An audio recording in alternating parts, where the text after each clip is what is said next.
உலகத்தின் பெருமை செல்வத்தின் பற்று எல்லாம் உதறிவிட்டேன்.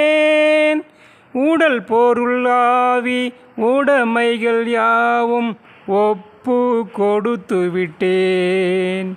நான் அவர் ஆலயம், எனக்குள்ளே இயேசு. நான் அவர் ஆலயம், எனக்குள்ளே இயேசு. என்ன நடந்தாலும் எவ்வேளையிலும் எப்போதும் துதித்திடுவேன். இயேசுவின் பின்னால் நான் செல்வேன். திரும்பி பார்க்க மாட்டேன், திரும்பி பார்க்க மாட்டேன்.